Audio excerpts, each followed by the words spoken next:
गुरुदेव। जय गुरुदेव। माता पिता की सेवा करो, उनके आशीर्वाद से फूलो फलो। माता पिता को सताओगे, सीधा नरक में जाओगे।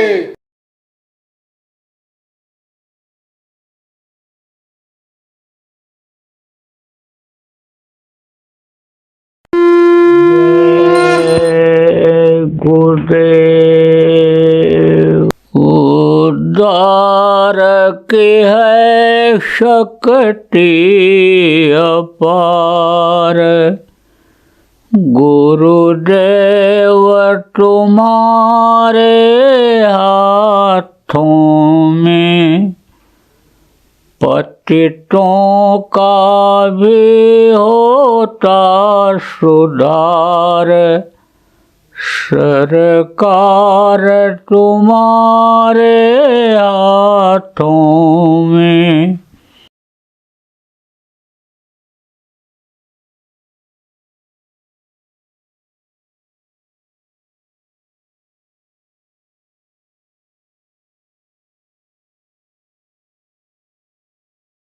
जय गुरुदेव।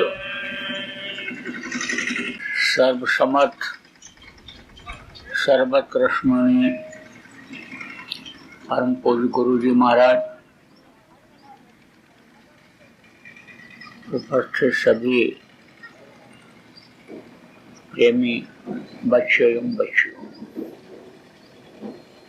गुरु महाराज की अपार दया मेहर हुई। शोगा गांव के प्रेमियों का सत्संग के माध्यम से दर्शन का अवसर मिला। आप लोगों के ऊपर भी उस परम पिता परमात्मा की बहुत बड़ी दया हुई कि आप गृहस्थी के नाना जंजाल से निकल करके और थोड़े समय के लिए यहाँ पर सत्संग सुनने के लिए आए।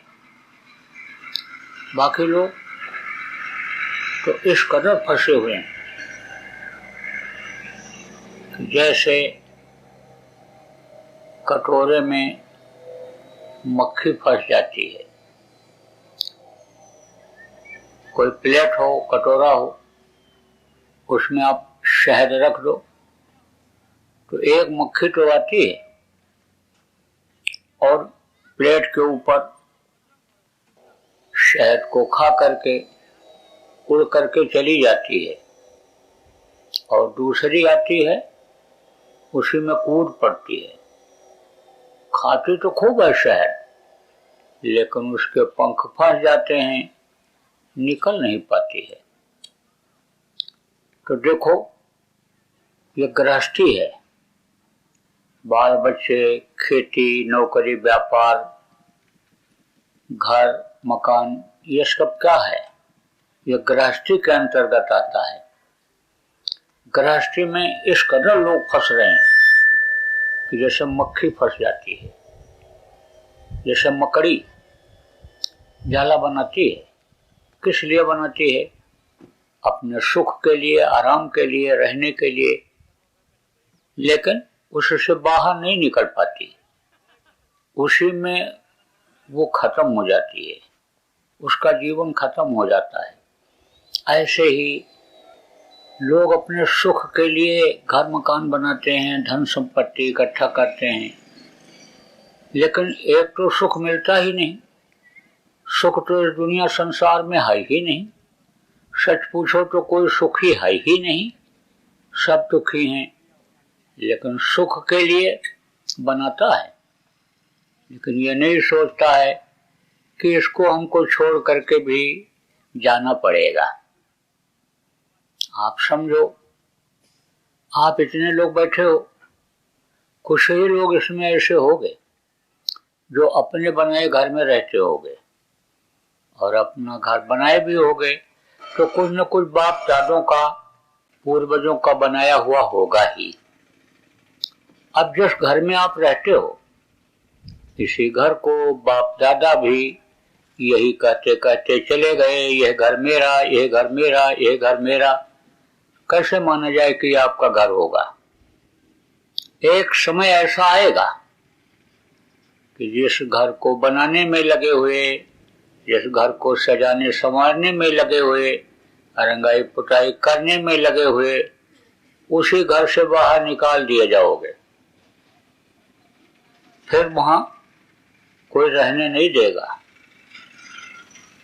और घर वाले अगर जल्दी बाहर नहीं निकालेंगे तो आसपास के लोग आ जाएंगे, गांव के लोग आ जाएंगे और कहेंगे जल्दी करो, ले जाओ जलाओ, नहीं तो मिट्टी खराब हो जाएगी, जल्दी करो, नहीं तो यह सड़ने लगेगी लाश। अब आप सोचो कि आप इस समय यहां बैठे हुए हो और आपके शरीर पर हाथ रख करके कोई कहे कि आपका मिट्टी है, तो अच्छा नहीं लगेगा। और किसी जवान आदमी को कह दो, वो तो थप्पड़ मार देगा कि हीरा जैसी काया, देव दुर्लभ शरीर, जिसके लिए देवता तरसते हैं 24 घंटे, उसको ये मिट्टी बता रहा है। कहेगा इसको दिखाई नहीं पड़ता है, मोतिया बिंद हो गए आंख में। कहेगा तू ऑपरेशन करा जा करके, तुझको ये मिट्टी दिखाई पड़ रही है। लेकिन प्राण निकलने के बाद, जीवात्मा के निकलने के बाद, इस शरीर को सब लोग मिट्टी ही कहते हैं। चाहे राजा का शरीर हो, चाहे महाराजा का शरीर हो, चाहे शेर साहूकारों का शरीर हो, सबके शरीर को लोग मिट्टी ही कहते हैं और ले जाकर के जला देते हैं। अब ये मिट्टी का पुतला, मिट्टी का शरीर मिट्टी में मिल जाता है, इसकी कोई कीमत रह जाती है? कोई कीमत नहीं रह जाती। बहुत से लोग तोता पालते हैं, चिड़िया पालते हैं, पिंजरे में रखते हैं, लेकिन चिड़िया उड़ जाती है, तोता उड़ जाता है, तो पिंजरे की कोई कीमत रहती है? कोई कीमत नहीं रहती। ऐसे ही ये बोलने वाली ताकत, ये शरीर को चलाने वाली ताकत जैसे निकल जाती है, तैसे इसको लोग नष्ट कर देते हैं। अब आपको समझने की जरूरत है कि कौन सी ऐसी चीज है कि जो इस शरीर को चलाती है, इस शरीर से काम कराती है। इसका पता आज तक कोई भी वैज्ञानिक, ज्योतिषी, डॉक्टर, हकीम, पंडित, मुल्ला, पुजारी, राजा महाराजा, प्रधानमंत्री, राष्ट्रपति नहीं लगा पाए कि कौन सी ऐसी चीज निकल जाती है। पता लगाया, किसने लगाया? कुछ संतों ने पता लगाया और उन्होंने बताया कि यह परमात्मा की अंश है। ये जीवात्मा, अंश किसको कहते हैं? सबसे छोटा टुकड़ा को अंश कहते हैं। परमात्मा का यह बहुत छोटा टुकड़ा है। यही टुकड़ा छोटा हमारे अंदर, यही आपके अंदर, यही इन बच्चियों के अंदर, यही घोड़ा हाथी के अंदर, यही ऊंट के अंदर, यही चींटी के अंदर, यही चींटी से जो छोटे कीड़े होते हैं, इन बाहरी आंखों से नहीं दिखाई पड़ते हैं, उनमें भी यही जीवात्मा है। अब आप सोचो कि इसको कोई कैसे देख पाएगा? कोई डॉक्टर, वैज्ञानिक कैसे देख पाएगा जो किसी मशीन से भी नहीं देखी जा सकती है? तो ये जो जीवात्मा है, जब 5 महीना 10 दिन का बच्चा माँ के पेट में हो जाता है, तब डाल दी जाती है। तो जिस रास्ते से ये डाली जाती है माँ के पेट में, पिंड में, सबसे पहले पिंड ही बनता है। आप ये समझो कि सूर्य और चंद्रमा ये दो हैं। चंद्रमा में ठंडी है और सूरज में गर्मी है, तो गर्मी और ठंडी ये दो चीजें पैदा करता है कौन? आकाश। और जब ये मनुष्य के अंदर पैदा होता है तो स्त्रियों में उसी से यानी समझो कि रज बनता है और पुरुषों में वही वीर्य बन जाता है। और दोनों जब पेट में माँ के पड़ता है तो जन्म अष्ट प्रणामी वृद्ध और क्षीर, ये 3 शक्तियां हैं, ये अपना काम शुरू कर देती हैं। तो पहले पिंड बनता है और फिर वो बढ़ता है और उसके ऊपर झिल्ली पड़ता है और फिर उसके अंग निकलते हैं और फिर जब अंग बन जाते हैं तब मृत्यु शक्ति 9 महीने में तैयार करके बाहर निकालती है। तो मोटी मोटी बातें आपको बताऊंगा, लोक बनाना भी बताऊंगा, परलोक बनाना भी बताऊंगा। आप ज्यादा गहरा सत्संग आप नहीं समझ पाओगे, क्योंकि आपने गीता, रामायण, कथा, भागवत तो सुना होगा, लेकिन सत्संग आपको नहीं मिला होगा, इसलिए ज्यादा गहरा सत्संग नहीं समझ पाओगे। मोटी मोटी बातें आपको बताऊंगा। तो आप ये समझो कि माँ के पेट में 5 महीना 10 दिन का जब पिंड हो जाता है तब वो डाल दी जाती है जीवात्मा। उस समय पर वो रास्ता बिल्कुल साफ रहता है, वो सुराख बिल्कुल साफ रहता है कि जिससे वो आत्मा डाली जाती है, तब प्रभु का दर्शन होता रहता है बराबर। तो आप ये समझो कि पेट में यह जो अग्नि है वही भोजन को पचाती है। तो बुढ़ापे में अग्नि कम हो जाती है, तो वैद्य लोग कहते हैं अग्नि की कमी हो गई, इसलिए इनको कब्ज रहने लग गया, भोजन पच नहीं पाता है। तो अग्नि मां के पेट में ज्यादा होती है, यानी पुरुष की अपेक्षा औरतों के पेट में अग्नि तेज होती है, तो वो बच्चे को तपाती है। और जब इनको नहीं मालूम रहता है कि पेट में बच्चा है, क्या चीज खाना चाहिए क्या ना खाना चाहिए, तो ये अपने मन की पसंद की चीजें खाती रहती हैं। तो जैसे मान लो बहुत मिर्ची वाली चीज कुछ खा लिया, तेज चीज खा लिया, सिरका या इस तरह की चीजें जो तेज होती हैं, वो माँ के पेट में बच्चे को लगती हैं, चुभती हैं, दर्द करती हैं, वो गर्मी से यानी बौखला जाता है, तप जाता है। लेकिन प्रभु का जो दर्शन होता रहता है, इससे उसको थोड़ी शांति रहती है। आप ये समझो, जिसको आप संडास कहते हो, पेशाब कहते हो, यह सब यानी माँ के पेट ही में तो रहता है, उसकी बराबर बदबू आती रहती है। इसके अलावा पिछले जन्म में हम नरक में मार खाए, कीड़ा थे, मकोड़ा थे, सांप थे, गोजर थे, बिच्छू थे, यह सब दिखाई पड़ता है। देखा कि मक्खी बन गए किसी जन्म में, और जैसे ही बैठे छिपकली ने खा लिया। जैसे देखा कि चूहा बन गए, और बिल्ली ने देखा तुरंत मार दिया हमको। एक लंबे मुंह की चूहिया होती है जिसको छछूंदर कहते हैं। तो सांप जब उसको पकड़ लेता है तो न तो वो अंदर निगलता है और न बाहर छोड़ता है। अगर वो अंदर निगल जाए, खा ले सांप उस लंबे मुंह की छछूंदर चूहिया को, तो मर जाएगा उसकी गर्मी से। और अगर उसको छोड़ दे तुरंत पकड़ने के बाद, तो वही छछूंदर पंजा मार करके सांप का आंख फोड़ देती है, तो अंधा हो जाता है। तो जब पकड़ में आ जाता है तब वो इसे दबाता है, और फिर उसके बाद दबाए रहता है। तब उसकी हड्डी हड्डी जो मतलब दर्द होता है, नसें वो दबती हैं तो दर्द होता है। फिर ढीला करता है, ऐसे ढीला करता है कि देखें कि ये मरी कि नहीं मरी चूहिया। तो देखता है कि अभी नहीं मरी, आगे बढ़ रही है, निकलने की कोशिश कर रही है, तब फिर दबाता है। ऐसे बार बार दबाता है, बार बार छोड़ता है। अब एक बार अगर कस के हाथ ऐसा दबा दिया जाए तो उतनी देर दर्द करेगा, थोड़ी देर के बाद शून्य पड़ जाएगा। लेकिन फिर ढीला करो और फिर दबाओ तो फिर दर्द करता है। ऐसे ही चाहे मरने में 1 घंटा लग जाए, लेकिन वैसे दबाता है, फिर छोड़ता है, फिर दबाता है, फिर छोड़ता है। तो देखा कि चूहिया बन गए और सांप न खा रहा है न छोड़ रहा है। तब प्रभु से प्रार्थना करता है बच्चा माँ के पेट में, बाहर निकालो, बाहर निकालो, बाहर निकालो। माँ के पेट में ये भी जानकारी रहती है कि जब कोई जानकार मिलेगा, रास्ता बताने वाला संत सदगुरु मिलेगा और वो रास्ता बताएगा, तभी हमारा मुक्ति और मोक्ष हो सकता है। और नहीं तो हमको जैसे पिछले जन्म में कई योनियों में रहे और भटक करके फिर माँ के पेट में आ गए, ऐसे हमको फिर इस माँ के पेट रूपी नरक में आना पड़ेगा।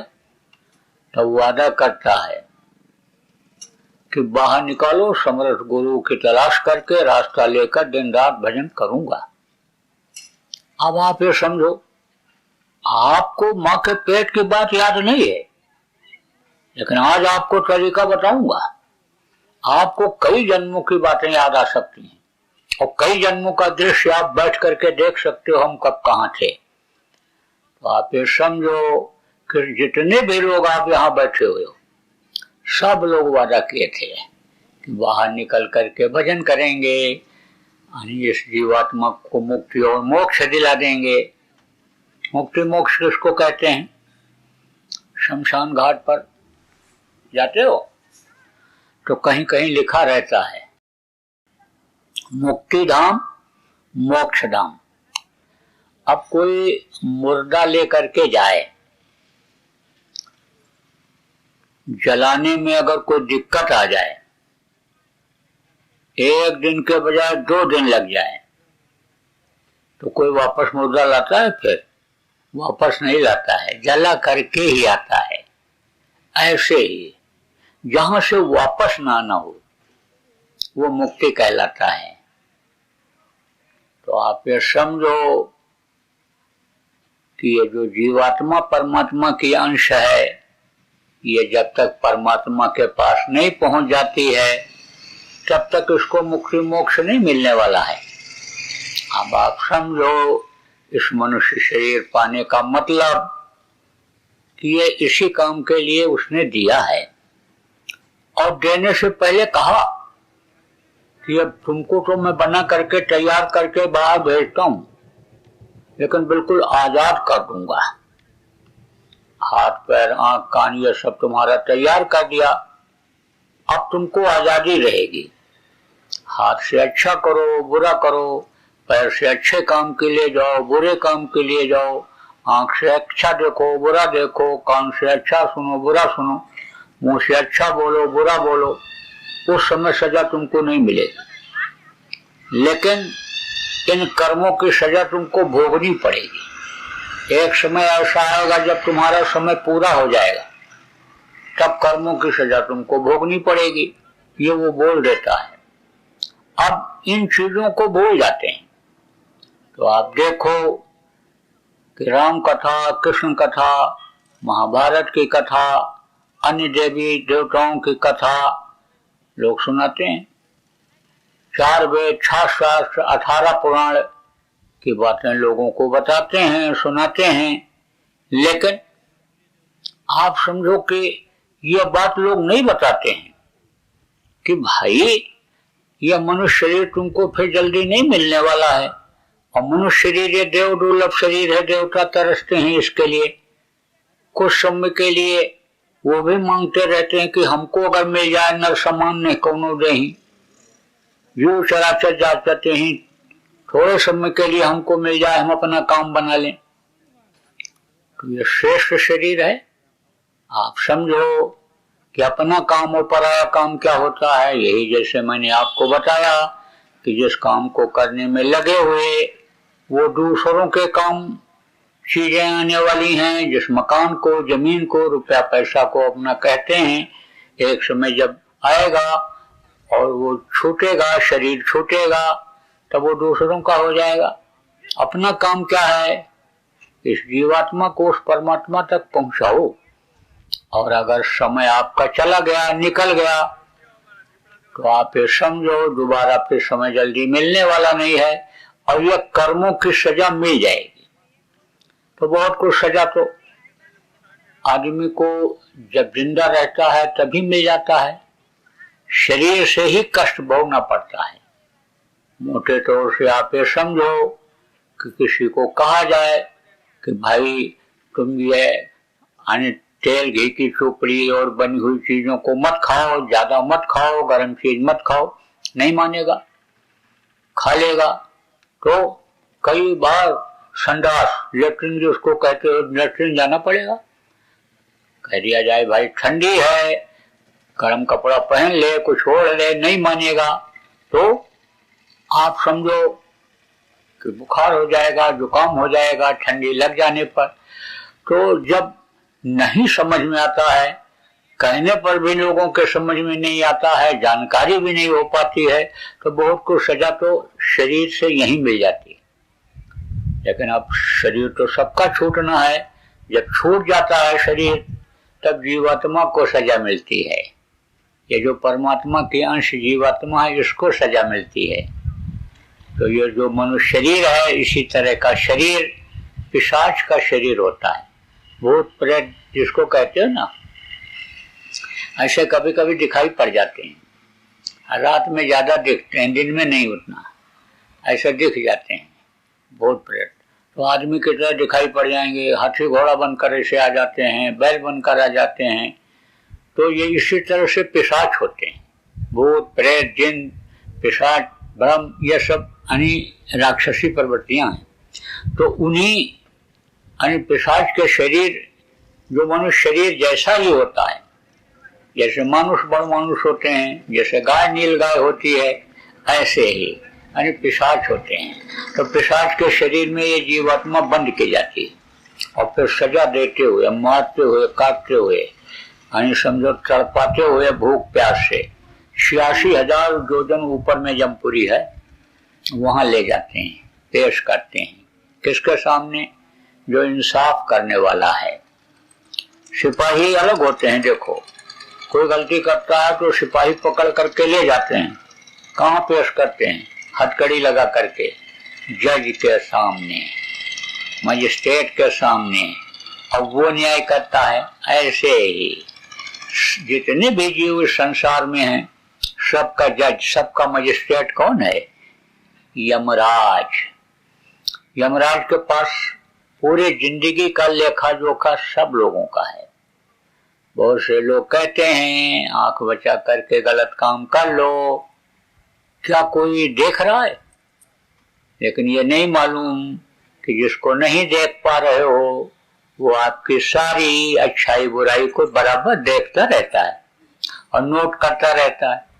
अब उसी के आधार पर सजा मिल जाएगी, उसी के आधार पर आपको अन्य समझ लो कि सजा मिल जाएगी। तो यहाँ की सजा तो माफ हो सकती है। आप समझो कि एक कोर्ट में आप हार गए, सजा हो गई, आप दूसरे कोर्ट में, हाई कोर्ट में चले जाओ, सुप्रीम कोर्ट में चले जाओ, वहां भी हार जाओ तो राष्ट्रपति को पावर है, वो आपको माफ कर सकता है, लेकिन वहां की सजा माफ होने वाली नहीं है। यहाँ वकील आपकी सजा को माफ करा सकते हैं, लेकिन वहां कोई वकील मिलता ही नहीं है, वहां तो सजा भोगनी ही भोगनी पड़ती है। मार तो शुरू हो जाता है उसी समय से, जैसे वो हुक्म देता है ले जाओ इनको सजा दो।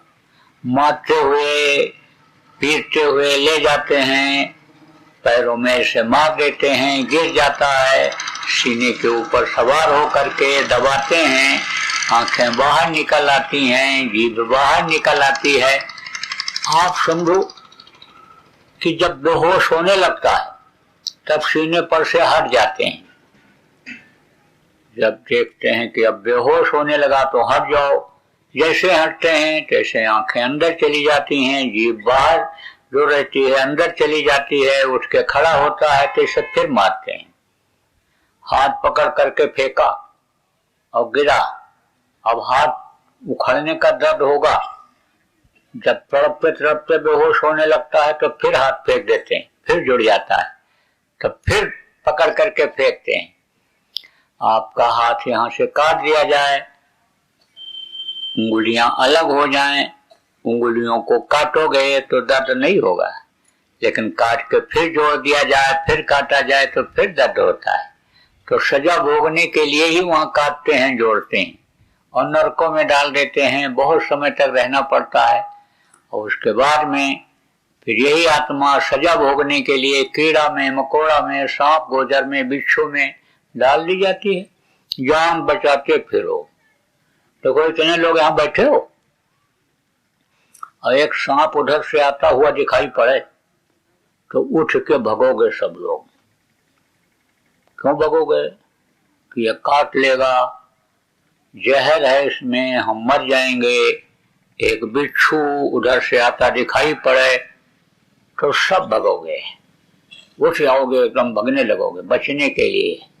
लेकिन ये सांप और बिच्छू आदमी को जब देखते हैं तो ये खुद अपनी जान बचाते हैं, ये रास्ता बदल लेते हैं।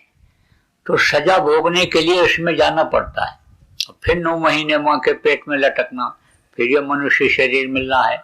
इसलिए सब अपने शरीर के लिए ही मत करो, कुछ अपने आत्मा के लिए करो कि जिससे इसकी मुक्ति और मोक्ष हो जाए।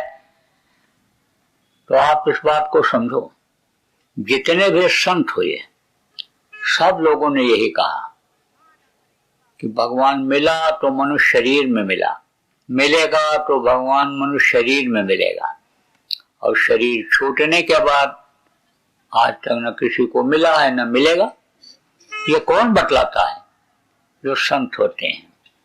ये ऋषि मुनि अलग होते हैं, ये कथावाचक अलग होते हैं, योगी योगेश्वर अलग होते हैं, आप समझो संत अलग होते हैं। जैसे मास्टर 5 दर्जे को भी पढ़ाता है उसको भी मास्टर कहते हैं, 8 को पढ़ाता है उसको भी मास्टर कहते हैं, 10 को पढ़ाता है उसको भी मास्टर कहते हैं, लेकिन जानकारी अलग अलग होती है। आप समझो 8 दर्जे के लड़के को 5 दर्जे के जो मास्टर जी हैं उनसे कहो पढ़ा दो तो पढ़ा नहीं सकते। ऐसे ही वेशभूषा और काम तो समझो कि लगभग एक रहता है, लेकिन जानकारी अलग होती है, अलग रहती है। तो भगवान मिलेगा किस में? इसी मनुष्य शरीर में मिलेगा, गृहस्थ आश्रम में मिलेगा, देवी देवताओं का इसी मनुष्य शरीर के अंदर होता है दर्शन। तमाम ऐसे उदाहरण हैं। अब यहाँ पर आप हर कोई हिंदी समझते नहीं हो, यहाँ पर गुजराती समझने वाले आप लोग ज्यादा हो, इसलिए मैं ज्यादा उदाहरण दे करके आपको समझाना नहीं चाहता हूँ कि ये बेचारे समझेंगे कि कुछ हमारे समझ में आता ही नहीं है तो उठकर चले जाएं। तो असली चीज जो भी मिलने वाली है, नामदान जो मिलने वाला है, यानी भगवान के प्राप्ति का रास्ता मिलने वाला है, उससे ये महरूम हो जाएंगे, इनको नहीं मिल पाएगा। इसलिए मोटी मोटी बात आपको बताता हूँ। देखो, आप इतने लोग बैठे हो और पूछा जाए कि भगवान को देखना चाहते हो, भगवान से मिलना चाहते हो, भगवान की प्राप्ति चाहते हो, देवी देवताओं का दर्शन चाहते हो, तो इक्का दुक्का छोड़ करके बाकी सब हाथ उठाओगे। क्यों? क्योंकि भगवान के बारे में आपको जानकारी है, चाहे थोड़ी हो चाहे ज्यादा हो, जो आते हैं सब भगवान का ही नाम लेते हैं। अब ये जरूर है कि कैसो करो नाम लाख नाम कृष्ण के, तो कोई कृष्ण लेता है, कोई राम लेता है, कोई महावीर लेता है, कोई नाम लेता है। सब जिसको जो जानकारी है आप समझो उन्हीं को भगवान बताते हैं। तो भगवान के बारे में आपको जानकारी है तो कहोगे हाँ भाई हम भगवान से मिलना चाहते हैं, हमको मिलवा दीजिए। लेकिन कहा जाए भगवान तुम्हारे साथ रहेंगे 24 घंटा और खाने को नहीं मिलेगा, तो कहोगे नहीं। भगवान से ही कह दो पहले हमारा पेट भर दें और फिर हमको भगवान भी अच्छे लगेंगे। भूखे में कोई चीज अच्छी लगती है? कोई चीज अच्छी नहीं लगती। नींद भी अच्छी नहीं लगती है, नींद भी नहीं आती है। पानी पी करके आदमी समय पास करता है, और पानी पीने से भी नींद जब नहीं आती तब तारे ऐसा देखता रहता है कब सवेरा हो, कब सवेरा हो, कब सुबह हो, कुछ खाने को मिले। आपसे कह दिया जाए कि उठ बैठ नहीं सकते हो, पड़े रहोगे बिस्तर पर, लेकिन भगवान पंखा झलते रहेंगे, आपकी सेवा करते रहेंगे, हाथ पैर दबाते रहेंगे।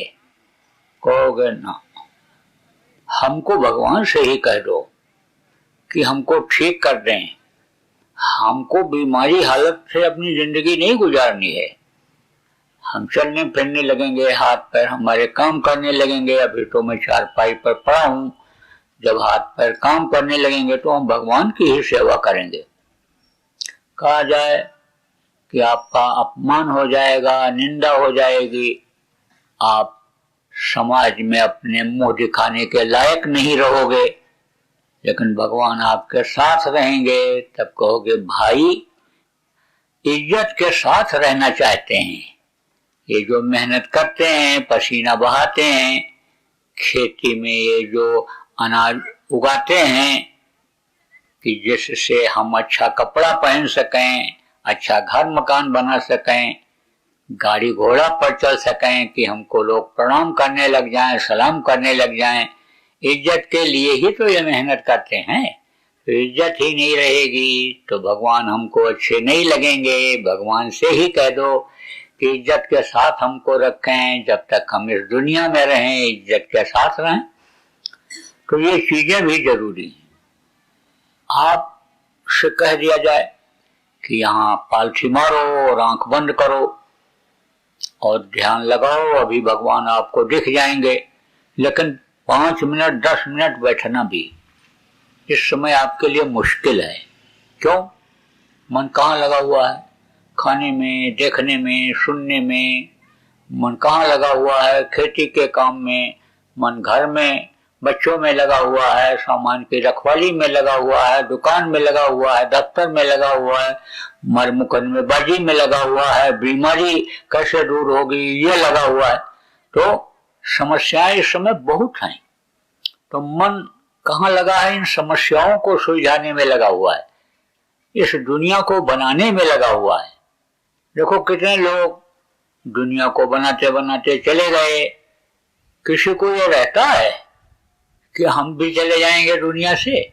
दो ही चीज सत्य है और दोनों को ही आदमी भूल गया। क्या सत्य है? मौत सत्य है और परमात्मा सत्य है। न तो मौत याद आ रही, न परमात्मा याद आ रहे हैं। याद क्या है? वही रोटी कपड़ा, वही मकान, वही मान प्रतिष्ठा, वही इज्जत, वही बाल और बच्चे, वही सारी चीजें दुनिया की जो सब छूट जाने वाली हैं, वही आदमी को याद आ रहा है। तो आप ये समझो प्रेमियों कि मौत तो आएगी ही, और मौत जब आएगी तो आप ये समझो कि ये कोई भी चीजें साथ नहीं जाएंगी। तो अब आपको ऐसा तरीका आप बताऊंगा कि ये गृहस्थी भी नहीं छूटे आपकी, बाल बच्चे भी आपके न छूटे, और आपका मन जहां लगा है वहां लगा भी रहे, लेकिन थोड़ा सा मन उधर से हट करके भगवान की प्राप्ति के लिए लग जाए। आपकी ये जो समस्याएं हैं वो भी सुलझ जाएं। देखो न जानकारी में बहुत सी गलतियां बन जाती हैं जिसकी सजा भोगनी पड़ती है, क्योंकि ये नियम है। यानी कि जहर अगर कोई खाएगा तो चाहे जान में खाए चाहे अनजान में खाए तो मरेगा ही।